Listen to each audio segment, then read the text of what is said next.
انتہائی محترم بزرگوں دوستوں عزیزوں، اللہ رب العزت نے جس رعب سے محمد صلی اللہ علیہ وسلم اور آپ کے صحابہ کی مدد کی ہے،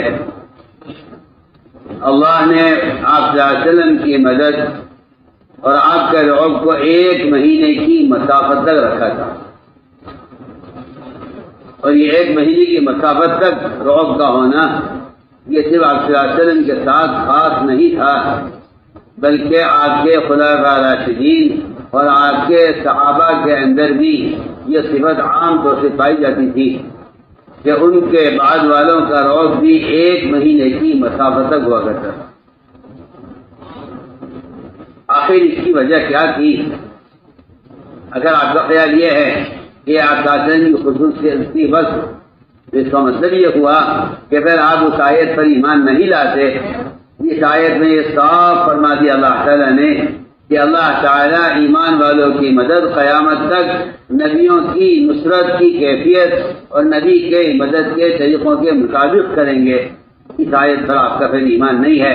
اگر آپ کا خیال یہ ہے کہ مدد کی جو شکلیں نبی کے ساتھ ہیں وہ شکلیں امتی کے ساتھ نہیں ہو سکتی، جو شکلیں نصرت کی نبی کے ساتھ ہیں وہ امت کے ساتھ نہیں ہو سکتی، اس کا مطلب یہ ہوا کہ پھر آپ کو اس آیت پر ایمان نہیں ہے جس میں صاف یہ فرما دیا ہے کہ اللہ تعالیٰ قیامت تک آنے والوں کی نصرت انبیاء کی طرح کریں گے۔ آنے اب توجہ دیں گے پوری۔ 1 مہینے کی مسافت تک رعب کے ہونے کا مطلب صرف نبی کے ساتھ نہیں ہے بلکہ آپ کے خلفاء راشدین حضرت عمر رضی اللہ عنہ کے بارے میں آیا ہے روایتوں میں کہ فارس کا بادشاہ حضرت عمر کی خلافت سے اور ان کی عمارت سے اتنا ڈرتا تھا کہ اسے اس بات کا یقین تھا کہ اگر میری بادشاہت کو کوئی زوال اور میری بادشاہت کا ختم ہونا ہے تو وہ اس شخص کے ہاتھوں ہو سکتا ہے، جبکہ 1 مہینے کی مسافت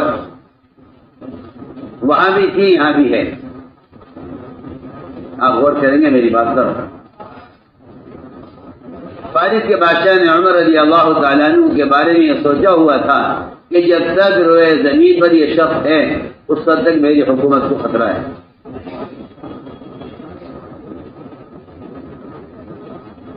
ملتا ہے روایتوں میں کہ فارس کے بادشاہ نے حضرت عمر رضی اللہ عنہ کو قتل کرانے کی کوشش کی، ایک نصرانی کو بڑی رشوت دے کر یہ کہہ کر بھیجا کہ تو کسی طرح عمر کو قتل کر دے۔ پہلے عرض کرنا چاہتا ہوں کہ یہ خیال نکال دینا چاہیے ذہن سے کہ نصرت اور غیر مدد صرف نبی کے ساتھ مخصوص ہیں، یہ خیال ذہن سے نکال دینا چاہیے۔ اللہ رب العزت کے ساتھ بدگمان ہونے کے لیے اتنا کافی ہے کہ جو مدد نبی کے ساتھ ہے اس کی مدد کا یقین ہر مسلمان ہر زمانے میں اپنے ساتھ نہ کرے، اللہ تعالیٰ کے ساتھ بدگمان ہونے کے لیے کافی ہے۔ اس لیے کہ اللہ تعالیٰ سے غیبی مدد کا گمان جو ابراہیم علیہ السلام کو نمرود کی آگ میں گرنے میں ہے، اسی گمان کا اثر دنیا میں آنے والے آخری مسلمان جو دجال کے زمانے میں ہوگا اس کے بارے میں فرمایا ہے حدیث میں کہ اس طرح اللہ تعالیٰ نے ابراہیم علیہ السلام کو نمرود کی آگ سے بچایا ہے، اللہ تعالیٰ دجال کی آگ سے بھی اس دجال کے زمانے کے مسلمان کو اسی طرح بچائیں گے جس طرح ابراہیم علیہ السلام کے لیے آگ کو ٹھنڈا کیا ہے، اس دجال کے زمانے کے مسلمان کے لیے بھی آگ کو اسی طرح ٹھنڈا کریں گے، بشرط یہ کہ یہ اللہ کے ساتھ گمان ٹھیک رکھتے۔ میں اس مثال کر رہا ہوں۔ چنانچہ روایت میں ہے کہ ایک نصرانی کو فارس کے بادشاہ نے تیار کیا اور یہ کہا کہ تو کسی طرح عمر کو قتل کر۔ اتنا رعب عمر رضی اللہ تعالیٰ عنہ کا، اتنی مسافت پر ایک عام آدمی میں نہیں بلکہ فارس کا بادشاہ حضرت عمر کی ذات سے اتنا مرعوب تھا۔ میں پورا کرتا ہوں واقعہ تاکہ پتہ چلے کہ انصاف چاہنے والوں کے ساتھ اور دنیا میں امن لانے کی کوشش کرنے والوں کے ساتھ اللہ تعالیٰ کی مدد غیبی مدد کس طرح ہوتی ہے۔ یہ نصرانی رشوت لے کر مدینہ پہنچا اور تلاش کیا کہ کون سا ایسا موقع ہے کہ جس میں عمر پر حملہ کیا جا سکتا ہے۔ دیکھا کہ کوئی سیکورٹی نہیں ہے، کوئی محافظ ساتھ نہیں ہے، اکیلے رہتے ہیں۔ جب کام کرتے کرتے تھک جاتے ہیں تو کسی درخت کے نیچے بیٹھ کر سو جاتے ہیں۔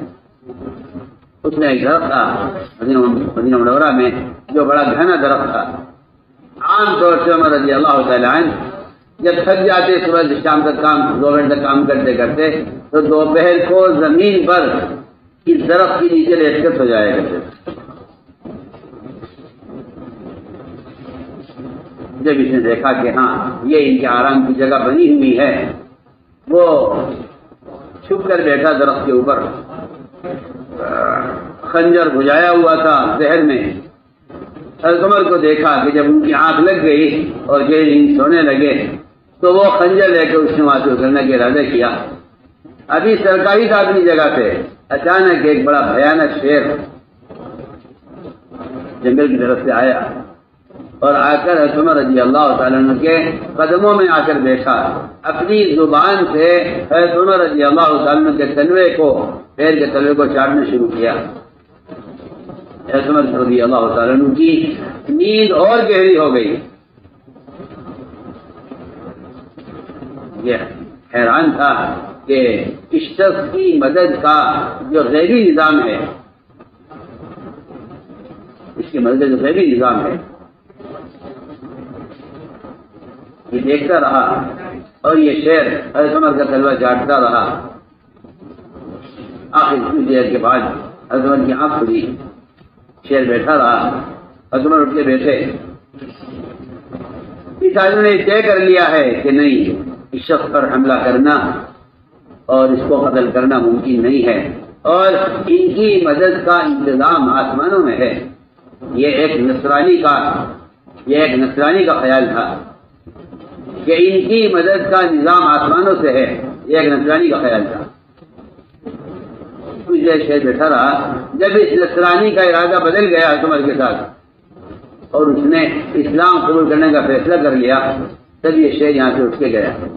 آدمی نیچے اترا، نیچے ہو گیا عمر رضی اللہ تعالیٰ عنہ سے تو سارا واقعہ سنایا، حضرت عمر کے ہاتھ پر اسلام لایا اور یہ کہا کہ بالکل انصاف چاہنے والوں کے لیے ان کی مدد کا سارا انتظام آسمانوں میں ہوتا ہے۔ مجھے آپ سے بہت کچھ عرض کرنا ہے، ایک بنیادی بات میں عرض کر رہا ہوں، پر اگر کسی بھی شخص کو قیامت تک اس بات کا شبہ بھی ہو کہ اللہ تعالیٰ اپنے نبی کی یا نبی کے راستے پر چلنے والوں کی مدد نہیں کریں گے، وہ اپنی الجھن کو ختم کرنے کے لیے اپنے گھر کی چھت میں پھندا رسے کا لٹکائے، اپنا گلا پھنسا کر خودکشی کر لے تاکہ اس کی الجھن ختم ہو جائے کہ مدد ہوگی نہیں ہوگی، ہوگی نہیں ہوگی۔ یہ قرآن نے یہ نقشہ کھینچا ہے اس شخص کے لیے، اور یہ نسخہ تجویز کیا ہے ایسے لوگوں کے لیے جن کو اللہ تعالیٰ کی مدد میں شک ہو۔ ان کو چاہیے کہ وہ اپنی الجھن کو دور کرنے کے لیے اپنے گھر کی چھت میں ایک پھندا لٹکا لیں رسی کا اور اس میں گردن پھنسا کر خودکشی کر لیں تاکہ ان کی الجھن ختم ہو جائے۔ یہ قرآن کی آیت کا میں ترجمہ کر رہا ہوں، مفہوم عرض کر رہا ہوں۔ من كان يظن الله ينصره الله في الدنيا والآخرة فليمدد بصبره إلى السماء ثم ليقطع فلينظر هل يذهبن كيده ما يغيظ۔ ہمیں عرض کرنا ہے کہ دو چیزوں میں اللہ تعالیٰ نے یہ رعب رکھا تھا قیامت تک کے لیے۔ وہ دو چیزیں ہیں امت میں سے ختم ہو رہی ہیں۔ وہ دو چیزوں میں سے امت کے پہلے لوگوں میں سے ختم ہو رہی ہیں. عوام کے تو کوئی ذکر ہی نہیں,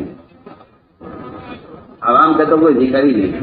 میں تو بات ان لوگوں کر رہا ہوں جن کو اللہ نے علم بھی دیا ہے, جن کو اللہ نے دعوت کے ساتھ علم کے ساتھ اللہ نے نسبت بھی دی ہے. میں تو ان کی بات کر رہا ہوں. اس لیے کہ یہ بات بالکل مسلم ہے اور یہ اصول ہے قرآن کا کہ میدان میں اترنے والوں کے اختلاف سے باطل غالب آئے گا. میدان میں اترنے والوں کے درمیان اختلاف سے باطل غالب آئے گا, اور میدان میں اترنے والوں کی اجتماعیت سے باطل مغلوب ہوگا. یہ تو قرآن کا فیصلہ ہے. اس کے بے شمار جو ہے واقعات اور اس کے بے شمار شواہد قرآن سے بھرے پڑے ہیں. اگر کوئی آنکھ کھول کے پڑھے کہ اگر باطل غالب آئے گا تو میدان میں اترنے والے اہل حق کے آپس کے اشتراک سے باطل غالب آئے گا. جو میدان میں نہیں اتریں گے ان کی غیبت سے اور ان کے میدان میں نہ اترنے سے اللہ کی قسم ذرہ برابر کوئی فرق نہ مسلمانوں پر آنے والا ہے